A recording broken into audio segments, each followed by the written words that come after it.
Price lord. ದೇವರ ಅತಿ ಪರಿಶುದ್ಧ ನಾಮಕ್ಕೆ ಸ್ತೋತ್ರವಾಗಲಿ. ಮತ್ತೊಂದು ದಿನವನ್ನು ಕಾಣುವಂತೆ ದೇವರು ನಮಗೆ ಸಹಾಯ ಮಾಡಿದ್ದಕ್ಕಾಗಿ ಸ್ತೋತ್ರ. ಆತನು ಮಾಡಿದೆಲ್ಲ ಉಪಕಾರಗಳಿಗಾಗಿ, ಎಲ್ಲ ಆಶೀರ್ವಾದಗಳಿಗಾಗಿ ದೇವರಿಗೆ ಸ್ತೋತ್ರವನ್ನು, ಮಹಿಮೆಯನ್ನು ಸಲ್ಲಿಸ್ತೇನೆ. ಇಂದಿನ ವೇದ ಅಧ್ಯಯನಕ್ಕಾಗಿ ಒಂದು ವಾಕ್ಯವನ್ನು ಓದಿಕೊಳ್ಳೋಣ. ಕೀರ್ತನೆ 118:5 ವಾಕ್ಯ. ಇಕ್ಕಟ್ಟಿನಲ್ಲಿ ಯಾಹುವಿಗೆ ಮೊರೆಯಿಟ್ಟನು, ಆತನು ಸದುತ್ತರವನ್ನು ದಯಪಾಲಿಸಿ ನನ್ನನ್ನು ವಿಶಾಲ ಸ್ಥಳದಲ್ಲಿ ಇಟ್ಟನು. ಕೀರ್ತನೆಗಾರನು ಹಾಡುವಂತಹ ಹಾಡು ಪ್ರತ್ಯೇಕವಾಗಿ ಹಬ್ಬದಲ್ಲಿ ಹಾಡುವಂತಹ ಹಾಡು. ಇವತ್ತು ಹಬ್ಬಕ್ಕೆ ಅಂತ ಬಂದಿದ್ದಾರೆ. ಹಬ್ಬ ಆಚರಣೆ ಮಾಡೋದು ಇಸ್ರಾಯೇಲರ ಒಂದು ವಾಡಿಕೆ. ಅವರಿಗೆ 7 ಹಬ್ಬಗಳಿತ್ತು ವರ್ಷದಲ್ಲಿ. ಆ ಎಲ್ಲ ಹಬ್ಬಗಳನ್ನು ದೇವರನ್ನು ಆರಾಧನೆ ಮಾಡುವುದಕ್ಕಾಗಿ, ದೇವರು ಮಾಡಿದಂತಹ ಉಪಕಾರಗಳನ್ನು ನೆನೆಸಿಕೊಳ್ಳುವುದಕ್ಕಾಗಿ ಆಚರಿಸ್ತಾ ಇದ್ದಂತಹ ಹಬ್ಬ. ಇವತ್ತಿನ ಥರ ಹೊಸ ಬಟ್ಟೆ ತಗೊಂಡು ಒಳ್ಳೆ ಅಡುಗೆ ಮಾಡಿ ಊಟ ಮಾಡಿ ಎಂಜಾಯ್ ಮಾಡುವಂತಹ ಒಂದು ಹಬ್ಬವಾಗಿರಲಿಲ್ಲ. ಎಲ್ಲ ವ್ಯಕ್ತಿಗಳು ಯೆರೂಸಲೇಮಿನಲ್ಲಿ ದೇವಾಲಯದ ಬಳಿಗೆ ಸೇರ್ತಾಯಿದ್ರು. ಎಲ್ಲರೂ ದೇವರು ನಡೆಸಿದಂತಹ ವಿಧಗಳನ್ನು ನೆನೆಸಿ ದೇವರಿಗೆ ಆರಾಧನೆ ಮಾಡ್ತಾಯಿದ್ರು. ನಾವು ಹಳೆ ಒಡಂಬಡಿಕೆಯಲ್ಲಿ ಓದುವಾಗ ಹಬ್ಬಗಳ ಕುರಿತು ದೇವರು ತಿಳಿಸುವಾಗಲೂ ಎಲ್ಲ ಹಬ್ಬಗಳಲ್ಲೂ ಸಹ ವಾಕ್ಯ ಈ ರೀತಿ ಹೇಳುತ್ತೆ, ಈ ದಿವಸ ದೇವಾರಾಧನೆಗಾಗಿ ಸಭೆ ಕೊಡಬೇಕು. ಹಾಗೆ ದೇವರಿಗೆ ಸ್ತೋತ್ರವನ್ನು ಮಾಡುವುದಕ್ಕಾಗಿ ಒಟ್ಟಾಗಿ ಸೇರಿಸಿದಾಗ ಇಲ್ಲಿ ಒಬ್ಬೊಬ್ಬರು ತಮ್ಮ ಅನುಭವಗಳನ್ನು ಹೇಳ್ತಾರೆ. ಒಬ್ಬೊಬ್ಬ ವ್ಯಕ್ತಿಗಳು ಅನುಭವಗಳನ್ನ ಹೇಳ್ತಾರೆ. ಈ 5ನೇ ವಾಕ್ಯದಲ್ಲಿ ಓದುವಾಗ ಇಕ್ಕಟ್ಟಿನಲ್ಲಿ ಯಾಹುವಿಗೆ ಮೊರೆಯಿಟ್ಟನು. ಆಗ ಇಕ್ಕಟ್ಟಿನ ಮೂಲಕ ಹಾದು ಹೋದಂತಹ ಒಬ್ಬ ವ್ಯಕ್ತಿ ಅಲ್ಲಿ ಹಬ್ಬದ ಮಧ್ಯದಲ್ಲಿ ಜನರ ಬಳಿಯಲ್ಲಿ ಹೇಳ್ತಾನೆ, ನಾನು ಇಕ್ಕಟ್ಟು ಬಂದಾಗ ನಾನು ದೇವರಿಗೆ ಮೊರೆಯಿಟ್ಟೆ, ಆತನು ಸದುತ್ತರವನ್ನು ದಯಪಾಲಿಸಿ ನನ್ನನ್ನು ವಿಶಾಲ ಸ್ಥಳದಲ್ಲಿಟ್ಟನು. ಸಾಧಾರಣವಾಗಿ ಇಕ್ಕಟ್ಟುಗಳು ಬರುವಾಗ ಅನೇಕರು ದೇವರ ಬಳಿಯಲ್ಲಿ ಗುಣಗುಡ್ತಾರೆ, ದೇವರ ಬಳಿಯಲ್ಲಿ ನಿರಾಶೆಯ ಮಾತುಗಳನ್ನ ಹೇಳ್ತಾರೆ. ನನಗೆ ಯಾಕಿದು ಸಂಭವಿಸ್ತು, ನನಗಿದು ಬರಬಾರ್ದಾಗಿತ್ತಲ್ಲ, ನನ್ನ ಜೀವಿತದಲ್ಲಿ ಯಾಕೆ ಈ ರೀತಿ ಆಯಿತು ಅಂತೇಳಿ ನಿರಾಶೆಯ ಮಾತುಗಳನ್ನು ಹೇಳುವಂತಹ ಅನೇಕ ವ್ಯಕ್ತಿಗಳು ನೋಡ್ತೇವೆ. ಯಾಕೆ ಈ ಇಕ್ಕಟ್ಟುಗಳು ದೇವರು ನನಗೆ ಕೊಟ್ಟರು, ಅವ್ರು ನೋಡು ಪ್ರಾರ್ಥನೆ ಮಾಡಲ್ಲ, ಅವರಿಗೇನು ತೊಂದರೆ ಇಲ್ಲ, ನಾನು ಪ್ರಾರ್ಥನೆ ಮಾಡುವಂಥ ನನಗೆ ಇಷ್ಟೆಲ್ಲ ಸಮಸ್ಯೆ ಇದೆ, ಇಷ್ಟೆಲ್ಲ ವೇದನೆ ಇದೆ ಅಂತೇಳಿ ಒಂದು ಗುಣಗುಟ್ಟುವಂತಹ ಅನುಭವವನ್ನು ನಾವು ನೋಡ್ತೀವಿ. ಆದರೆ ಇಲ್ಲಿ ಭಕ್ತನೇನು ಮಾಡ್ತಾನೆ, ಹೇಳ್ತಾ ಇದ್ದಾನೆ, ಇಕ್ಕಟ್ಟಿನಲ್ಲಿ ನಾನು ಯಾಹುವಿಗೆ ಮೊರೆಯಿಟ್ಟನು. ಅಂದರೆ ದೇವರಿಗೆ ನಾನು ಮೊರೆ ಇಡ್ತಾ ಇದ್ದೀನಿ. ಈ ಬೆಳಗ್ಗೆ ವಾಕ್ಯವನ್ನು ಕೇಳುವಂತಹ ದೇವರ ಮಕ್ಕಳೇ, ನಿನ್ನ ಇಕ್ಕಟ್ಟಿನ ಮಧ್ಯದಲ್ಲಿ, ನಿನ್ನ ವೇದನೆಯ ಮಧ್ಯದಲ್ಲಿ ದೇವರಿಗೆ ಮೊರೆ ಇಡುವಂತಹ ಒಂದು ಮನಸ್ಸು, ದೇವರ ಸನ್ನಿಧಾನದಲ್ಲಿ ಪ್ರಾರ್ಥನೆ ಮಾಡುವಂತಹ ಒಂದು ಮನಸ್ಸು ನಿನ್ನ ಜೀವಿತದಲ್ಲಿ ಬರುವುದಾದರೆ ನಿನ್ನ ಇಕ್ಕಟ್ಟನ್ನು ಬದಲಾಯಿಸುವಂತಹ ಒಬ್ಬ ದೇವರಿದ್ದಾನೆ.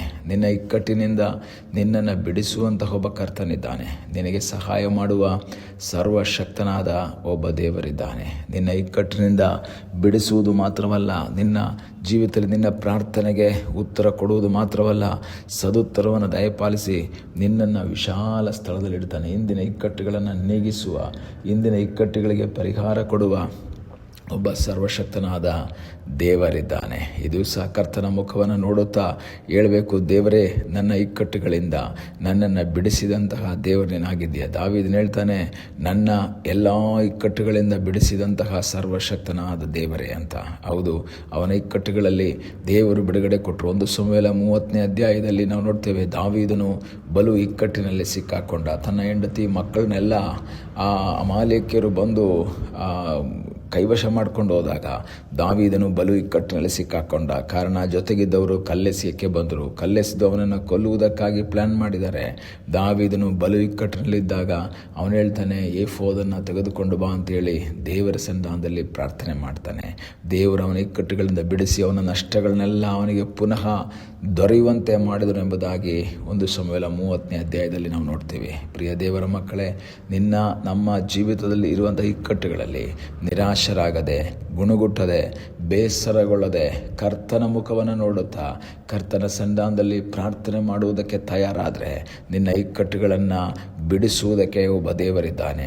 ನಿನ್ನ ಇಕ್ಕಟ್ಟುಗಳಿಂದ ನಿನಗೊಂದು ಪರಿಹಾರವನ್ನು ಕೊಡುವ ಸರ್ವಶಕ್ತನಾದ ಒಬ್ಬ ದೇವರಿದ್ದಾನೆ. ನಿನಗೆ ಸಹಾಯ ಮಾಡುವ ಒಬ್ಬ ದೇವರು ಇಂದಿಗೂ ಜೀವಿಸ್ತಾ ಇದ್ದಾನೆ. ಆದ್ದರಿಂದ ಕರ್ತನ ಮುಖವನ್ನು ನೋಡು, ಕರ್ತನಲ್ಲಿ ಆಶ್ರಯಿಸು, ಕರ್ತನ ಚಿತ್ತಕ್ಕೆ ವಿಧೇಯನಾಗಿರು. ನಿನಗಾಗಿ ಅದ್ಭುತವನ್ನು ಮಾಡುವ ಸರ್ವಶಕ್ತನಾದ ಒಬ್ಬ ದೇವರಿದ್ದಾನೆ.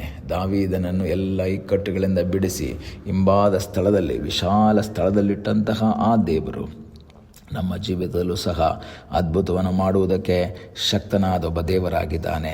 ನಂಬಿಕೆಯಿಂದ ದೇವರ ಮುಖವನ್ನು ನೋಡಬೇಕು, ನಂಬಿಕೆಯಿಂದ ದೇವರ ಸನ್ನಿಧಾನದಲ್ಲಿ ಪ್ರಾರ್ಥಿಸಬೇಕು. ನಾವು 18ನೇ ಕೀರ್ತನೆಯಲ್ಲಿ ದಾವೀದನು ಹೇಳುವಂಥ ಒಂದು ಮಾತು, 18ನೇ ಕೀರ್ತನೆ 19ನೇ ವಾಕ್ಯದಲ್ಲಿ, ಆತನು ನನ್ನನ್ನು ಬಿಡಿಸಿ ವಿಶಾಲ ಸ್ಥಳದಲ್ಲಿ ಸೇರಿಸಿದನು, ನನ್ನನ್ನು ಮೆಚ್ಚಿ ರಕ್ಷಿಸಿದನು. ಹೌದು ಪ್ರಿಯ ದೇವರ ಮಕ್ಕಳೇ, ನಮ್ಮನ್ನು ಮೆಚ್ಚಿ ನಮ್ಮನ್ನು ರಕ್ಷಿಸುವ, ನಮ್ಮ ಕೈ ಹಿಡಿದು ನಮ್ಮನ್ನು ಮೇಲೆತ್ತುವ, ನಮ್ಮನ್ನು ವಿಶಾಲ ಸ್ಥಳಕ್ಕೆ ನಡೆಸುವಂತಹ ಒಬ್ಬ ದೇವರು ನಮಗಾಗಿ ಜೀವಿಸ್ತಾ ಇದ್ದಾನೆ. ಆ ದೇವರಲ್ಲಿ ಆಶ್ರಯಿಸೋಣ, ನಮಗಾಗಿ ಅದ್ಭುತವನ್ನು ಮಾಡ್ತಾನೆ. ಇಕ್ಕಟ್ಟಿನಲ್ಲಿ ಗುಣಗುಟ್ಟದೆ, ನಿರಾಶರಾಗದೆ ದೇವರಲ್ಲಿ ಮೊರೆ ಇಡೋಣ, ದೇವರ ಮುಖವನ್ನು ನೋಡೋಣ. ದೇವರು ಅದ್ಭುತವನ್ನು ಮಾಡೋದಕ್ಕೆ ಶಕ್ತನಾಗಿದ್ದಾನೆ. ಆ ಕರ್ತನಲ್ಲಿ ಆಶ್ರಯಿಸಿ ಮುಂದೆ ಸಾಗೋಣ. ಅದಕ್ಕಾಗಿ ದೇವರು ನಮ್ಮೆಲ್ಲರ ಜೀವಿತದಲ್ಲಿ ಸಹಾಯ ಮಾಡಲಿ. ಆತನಲ್ಲಿ ಆಶ್ರಯಿಸಿ ಮುಂದೆ ಹೋಗೋಣ. ಕಣ್ಣುಗಳನ್ನ ಮುಚ್ಚೋಣ, ಪ್ರಾರ್ಥನೆ ಮಾಡೋಣ. ನಮ್ಮನ್ನು ಬಹಳವಾಗಿ ಪ್ರೀತಿ ಮಾಡುವ ಪರಲೋಕದ ತಂದೆಯಾದ ದೇವರೇ, ಸಮಯಕ್ಕಾಗಿ ಸ್ತೋತ್ರ. ಈ ಸಮಯದಲ್ಲಿ ಮತ್ತೊಂದು ಆವರ್ತಿ ನಿನ್ನ ಸನ್ನಿಧಾನದಲ್ಲಿ ನಾವು ಬಂದಿದ್ದೇವೆ. ತಲೆಬಾಗಿರುವಂತಹ ಎಲ್ಲ ನಿನ್ನ ಮಕ್ಕಳಿಗಾಗಿ ಸ್ತೋತ್ರ. ಪ್ರತಿಯೊಬ್ಬರನ್ನ ಕರ್ತನೆ ನೀನು ಆಶೀರ್ವಸು. ನೀನು ಮಾಡಿದ ಎಲ್ಲ ಉಪಕಾರಗಳಿಗಾಗಿ, ಎಲ್ಲ ಆಶೀರ್ವಾದಗಳಿಗಾಗಿ ನಿನಗೆ ಸ್ತೋತ್ರವನ್ನು, ಮಹಿಮೆಯನ್ನು ಸಲ್ಲಿಸ್ತೇವೆ. ನಮ್ಮ ಇಕ್ಕಟ್ಟುಗಳಲ್ಲಿ ಗುಣಗುಟ್ಟದೆ, ನಿರಾಶರಾಗದೆ ನಿನ್ನಲ್ಲಿ ಪ್ರಾರ್ಥನೆ ಮಾಡಿ ಬಿಡುಗಡೆಯನ್ನು ಕಾಣುವ ಹಾಗೆ ನೀನು ನಮಗೆ ಸಹಾಯ ಮಾಡು ಎಂಬುದಾಗಿ ನಾವು ಪ್ರಾರ್ಥಿಸ್ತೇವೆ. ಪ್ರಾರ್ಥನೆಯನ್ನು ಕೇಳಿದ್ದಕ್ಕಾಗಿ ನಿನಗೆ ಸ್ತೋತ್ರ. ಯೇಸುವಿನ ಮುದ್ದಾದ ಹೆಸರಿನಲ್ಲಿ ಬೇಡುತ್ತೇವೆ ತಂದೆಯೇ, ಆಮೇನ್. God bless you.